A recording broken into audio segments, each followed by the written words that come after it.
Hey, today I'm talking with Steve Lundberg from Kansas. Working with us here at Money Management International, Steve paid off over $30,000 in debt in just over 2 years through MMI's debt management plan. Steve is here today to share his debt payoff story. Debt. We've all heard of it. Most of us have it. Debt seems to be an unavoidable reality of life. But what happens when it starts consuming life? Here at Money Management International, we believe that financial challenges aren't meant to be faced alone. On this podcast, we hear stories of people whose lives have been changed by MMI. Their stories are unique, personal, and inspiring. Stay tuned. We're sharing each guest's long story, short. Steve, welcome to the show. Thank you so much for having me. Excited to tell my story. I know I'm excited to hear your story, and I'm really happy that you're here with us today. So, Steve, why don't you first tell us just a little bit more about you, where you live, what you do? Born and raised in Kansas. In my younger years, just kind of going back and forth between jobs, trying to find a good career fit. And within that time frame, there's always questions about personal finances. So by the time that I have met MMI had been working IT for a couple of years. And since after MMI, I've moved up into that career field and I'm currently a cybersecurity specialist. Oh, that's interesting. I bet you see all kinds of stuff in that job. Definitely. So, why don't you tell us a little bit about what was happening before you reached out to us and how you found us?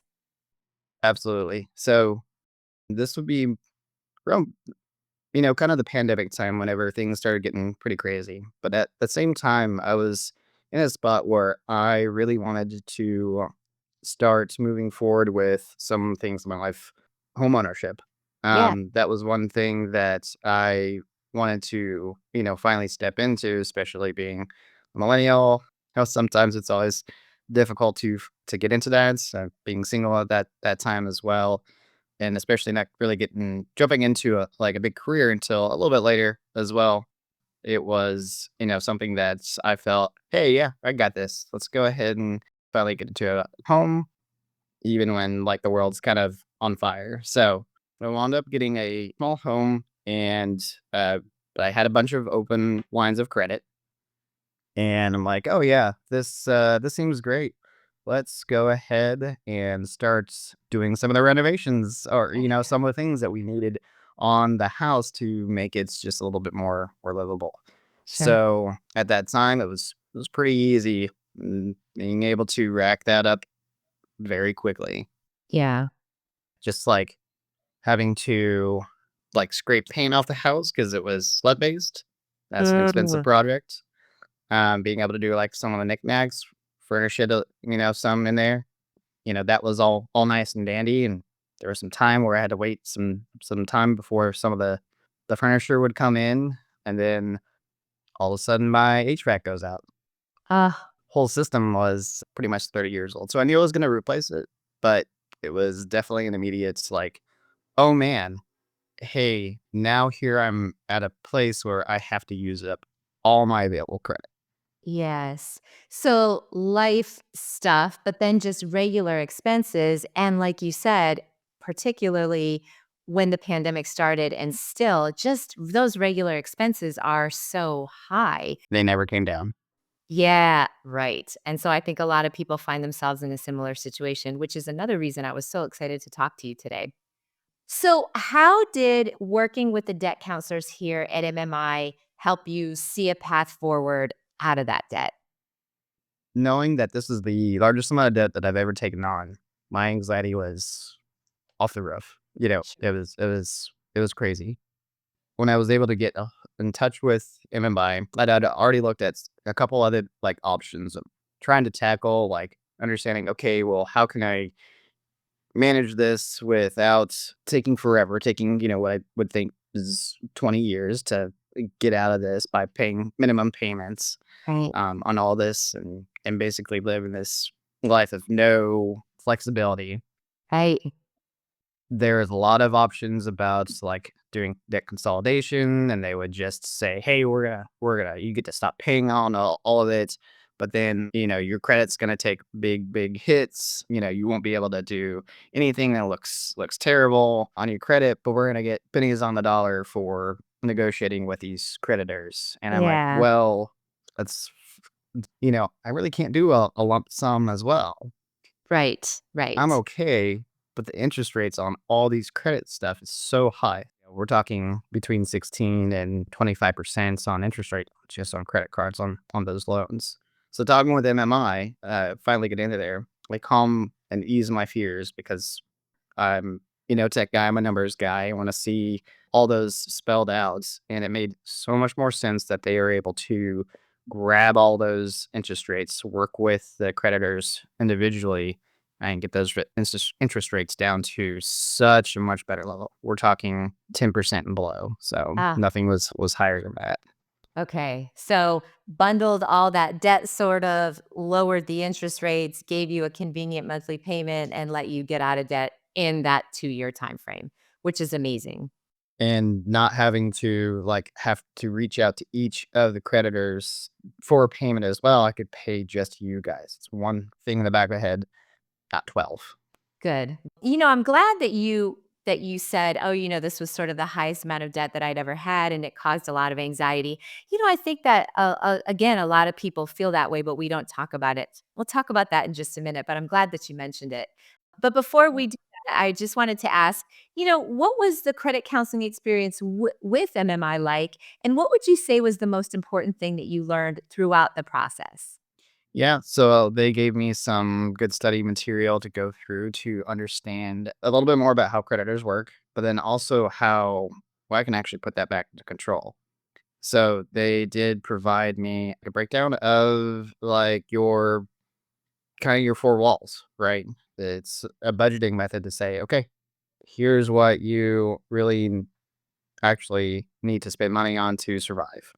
So, and Okay. that's food, shelter, um, gosh, I forget the other two, but they're, those were like the main tart ones to say, okay, here's what you really need. Everything kind of else is going to be a little bit more. Do you really need that? It starts to helping you think. Do you need to really purchase that extra? I don't know, soccer Yes. ball or Yes. weights Yes. or whatever. Or for me, shoes, right? Yeah, yeah, yeah. Exactly. Those Yeah. non-necessity items that I think we don't think about, and then they add up quickly. So, really just sort of prioritizing those expenses. Yes. Absolutely. What advice would you give to somebody in a similar position where, they didn't necessarily have a job loss or, a medical expense or something like that, but just those regular increased expenses? What advice would you give somebody in a similar position looking to manage their debt? So really piece out, like I said, those four walls and put some of your expenses into buckets and then figure out a percentage of your income and figure out that dollar amounts based onto that percentage and stick with it saying, hey, okay, this month I'm not spending more than $500 on or sorry, for a single person, Right. probably closer to three or $400 on groceries. I know with families and such, that's probably not possible, but, base it around a good percentage, but then you make the other percentages of your budget all add up to 100 and see where you can take away from those percentages over there. That way you can, address it to more of your 4 walls. And I love that you said that because I think oftentimes, the tendency might be to say, "Oh, I've taken time and I've built this budget, and now I can just sort of go about my daily life." But, what you were saying is that it's really sort of an ongoing situation. It's a journey, and so you've got to be changing those, allocated items and expenses throughout the month so that you can stay within those 4 walls like you talked about. So, I love that. I wanted to ask you, because we are in a situation, I don't mean to put you on the spot, but because we are in a Oh, good. situation where those expenses are still so high, those regular expenses that we, incur every day, just even at the grocery store. Any like tips or tricks that you have found to live within that budget and manage those inflated expenses? Yeah, if we're talking about grocery store stuff, honestly, I find that off-brand stuff is just as good as on-brand stuff. Yeah. So I know America, we like our box cereal. We have, lots of nostalgia eating Fruit Loops or, Cinnamon Toast Crunch. But when they come to being like $6 a box, I'm okay with getting a bag cereal that tastes just as well, but they're closer to $2 or $3 and you get more. You can make that last a lot longer. Yeah, yes, they last longer, and I agree with you, it tastes just as good, sometimes better, and I think those little things, when you add them all up, it can make a big, big difference, so I appreciate that. I wanted to go back to something that, you said a little bit earlier or that we talked about a little bit earlier, and that is the conversation around debt and managing money. So, debt it's just something that's very common. It's so common, but it's something that we typically don't really talk about. So, how do you think debt counseling nonprofits like MMI are helping break that debt stigma? Yeah, it's really moving forward to the way that you don't have to feel like you have to have debt Mm, in order to be able to live a prosperous life.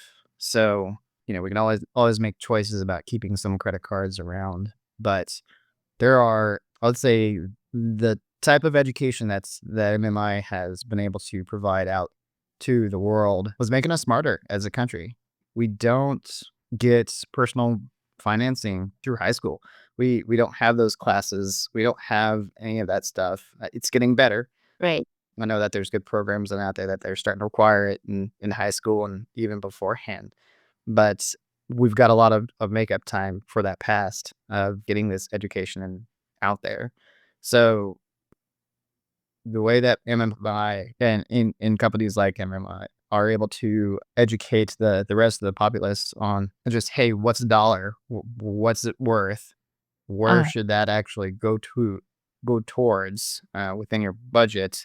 I think that is at the root of it. The best way a person can live their life and not right. be so just indoctrinated into the credit card company's mentality saying, hey, here's all this free money, free with quotations around it that is now for you to be able to use to live Right.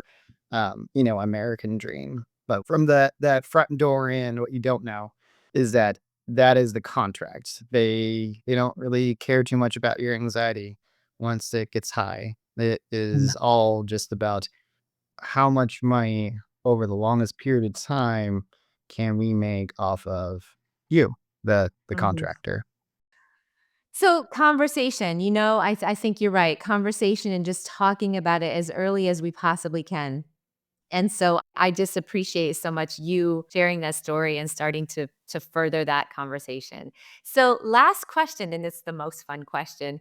What does being debt-free mean for you? And now that you've been able to achieve this goal, like we said, over $30,000 in a little over 2 years is incredible. What comes next? What are you going to do next? So I've already been able to go back to school for a bachelor's. That's another thing that I never pursued. I, would consider myself a not non-traditional student. Okay. And in the last couple semesters, even through this, I've paid out of pocket.